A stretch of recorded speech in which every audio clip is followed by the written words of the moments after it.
अस्सलामुअलैकुम दोस्तों, मैं हैदर अली। शुरू अल्लाह के नाम से जो बड़ा मेहरबान निहायत रहम करने वाला है।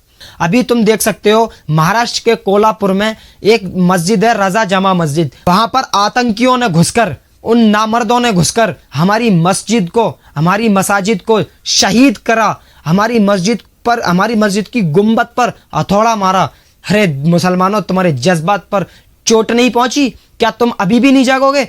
वही सीन किया गया जो सेम टू सेम 1992 को 6 दिसंबर में बाबरी मस्जिद पर हथौड़ा मारा था। यही चीज 2024 में हमने और तुमने अपनी आंखों से देखा कि हमारी मस्जिद, अल्लाह के घर को हथौड़े से उसकी गुंबद को तोड़ा जा रहा है। हमारी मस्जिद पर को शहीद की, कुरान शरीफ की बेहरुमती की, कुरान शरीफ को फाड़ा और उसकी बेहरुमती की। आखिर कौन इसके लिए बोलेगा मेरे भाई? क्या राहुल गांधी मुसलमान है जो बोलेगा मस्जिद के लिए, कुरान के लिए? क्या अखिलेश यादव मुसलमान है जो बोलेगा मस्जिद के लिए, कुरान के लिए?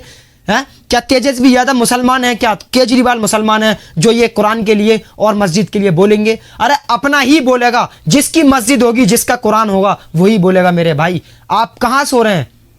आप क्यों इनका साथ दे रहे हैं? आप किस भरोसे पर इनका साथ दे रहे हैं? जब तुम्हारी मस्जिद की बात आती है, हमारी माँ बहन की इज्जत की बात आती है, मसाजिद की बात आती है, मदारिस की बात आती है, कुरान शरीफ की बात आती है, तो ये कोई नहीं आता सामने। फिर भी हम इनको वोट दे देते हैं। मगर अब ये हमाकत ना करें। महाराष्ट्र में एक भी मुस्लिम एमपी नहीं है। महाराष्ट्र में 40 से ज्यादा के करीब लोकसभा की सीटें हैं, वहां पर एक भी मुसलमान एमपी नहीं है। देश का सबसे बड़ा प्रदेश महाराष्ट्र दूसरे नंबर पर आता है, वहां पर एक भी मुस्लिम एमपी जीत करके लोकसभा में नहीं पहुंचा मेरे भाई। औरंगाबाद के मुसलमानों ने इम्तियाज जलील को हरा दिया।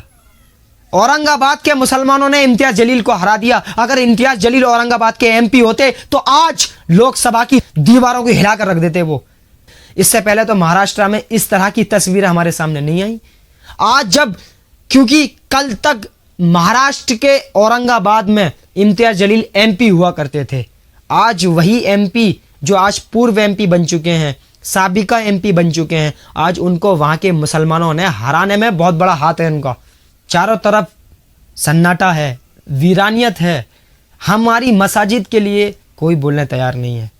उस मस्जिद के लिए इम्तियाज जलील साहब ने ही आवाज उठाई, मस्जिद को शहीद करने की कोशिश की। वहां से मुसलमानों के घरों पर उन्होंने हमला किया। वहां से मुसलमानों के घरों पर उन्होंने हमला किया। कौन है महाराष्ट्र में अपना नेता? बोलो मेरे भाई, कौन है वहां मुसलमान नेता जो आज लोकसभा में आवाज उठाएगा? कौन है मेरे भाई? बोलो। कोई भी नहीं है ना। महाराष्ट्र के मुसलमानों ने जिस पर भरोसा किया था, आज वो पार्टियां गूंगी बनी हुई बैठी हैं। आज वो पार्टियां बहरी बनी हुई बैठी हैं, अंधी बनी हुई बैठी हैं। उनको दिखाई नहीं दे रहा। मुसलमानों के दिलों पर, उनके जज्बातों पर, उनके ईमान पर ठेस पहुंचाई जा रही है। अगर ये गलती विधानसभा के चुनाव में अगर मुसलमानों ने की, तो मेरा ख्याल है कि इसके जिम्मेदार हम खुद मुसलमान बनेंगे। इसके जिम्मेदार महाराष्ट्र के मुसलमान होंगे। अगर हम अपना नेता नहीं बनाएंगे, अगर हम अपनी पार्टी को नहीं चुनेंगे, अगर हम एक प्लेटफॉर्म पे खड़े होकर के एक मत वोट ना करेंगे, याद रखना मुसलमानों, ये सिर्फ मस्जिदों पर हमला कर रहे हैं। ये मस्जिदों के साथ साथ मुसलमानों के घरों पर भी हमला करने में ज़्यादा देर नहीं करेंगे। हिंदुस्तान के कोने कोने में मुसलमानों को ये चुन चुन करके उन पर हमला करने की कोशिश है और इनका प्लान है मेरे भाई। ये इनकी साजिश है, ये कोशिश है हमको मिटा देने की। हम मुसलमान तो अल्लाह पर भरोसा करते हैं, हम किसी से नहीं डरते सिवा अल्लाह के। मुश्किल होती है हक पर चलने वालों की ज़िंदगी। मकसद और नज़रिया छोटा हो तो आगे नहीं बढ़ सकते। इसके लिए फौलादी इरादे और पहाड़ जैसी हिम्मत चाहिए और अपनी पार्टी AIMIM को चुन करके उसका साथ दे देना चाहिए। तब जाकर के हमारे MLA, हमारे MP जब लोकसभा और विधानसभा में पहुंचेंगे तो गरजेगी विधानसभाएं की दीवारें, गरजेगी पार्लियामेंट मेरे भाई। समझो इस बात को।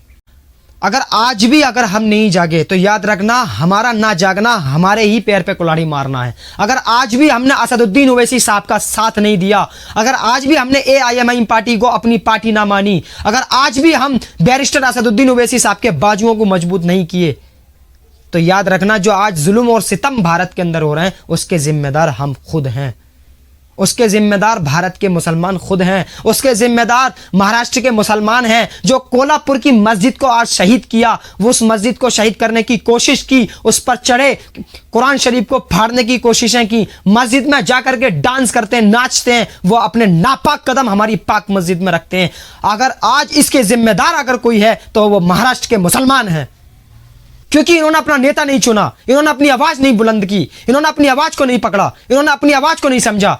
बैरिस्टर असदुद्दीन ओवैसी साहब जगह जगह जाकर के समझा रहे थे, कह रहे थे कि ये लोग हमारे तकलीफ में नहीं आएंगे, ये लोग हमारी मस्जिद को नहीं बचाएंगे, ये लोग हमारे मदरसे को, हमारी माँ बहनों की इज्जत को, हमारे घरों की हिफाजत नहीं कर सकते। मेरे भाई, ये मेरे जज्बात मेरी मसाजिद के लिए हैं, ये मेरे जज्बात मेरे मदरसे के लिए हैं, ये मेरे जज्बात उन मासूम मुसलमानों के लिए जिनको पकड़ के शहीद कर दिया जा रहा है। क्योंकि हमारे देश में, हमारे मुल्क में हमारी आवाज नहीं है, हमारा नेता नहीं है। अगर आज भी हमने AIMIM का साथ नहीं दिया और आज भी हमने असदुद्दीन ओवैसी साहब को अपना नेता नहीं समझा तो तबाही ज़्यादा दूर नहीं है। इसलिए आप अपना नेता बनाएं।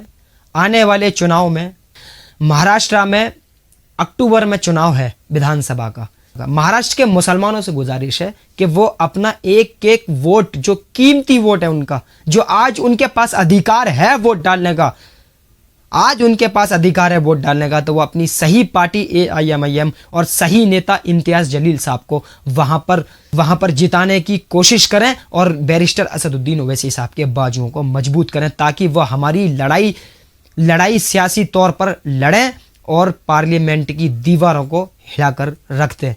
बिहार में 2025 में इलेक्शन है। बिहार के मुसलमानों को चाहिए कि वो अपनी नुमाइंदगी के लिए AIMIM अपनी पार्टी को कामयाब करें और बिहार के अख्तरुल ईमान प्रदेश अध्यक्ष को मजबूत करें, ताकि वो बिहार की विधानसभाओं को अपने 25 से 30 MLA अगर वो साथ जाएंगे, मेरे भाई कोई मुसलमान पर उंगली भी नहीं उठा पाएगा, कोई टेढ़ी निगाह से नहीं देख सकता मुसलमान को, अगर 25 से 30 MLA मुसलमान अपनी पार्टी AIMIM को देते रहें। इसमें उन्हीं का भला है, इसमें उन्हीं का भला है, समझें इस बात को। आपने इस वीडियो को चारों तरफ फैला देनी है, महाराष्ट्र तक पहुंच जाए, खुदा करे। मैं वीडियो का एंड करता हूं। अस्सलाम वालेकुम दोस्तों।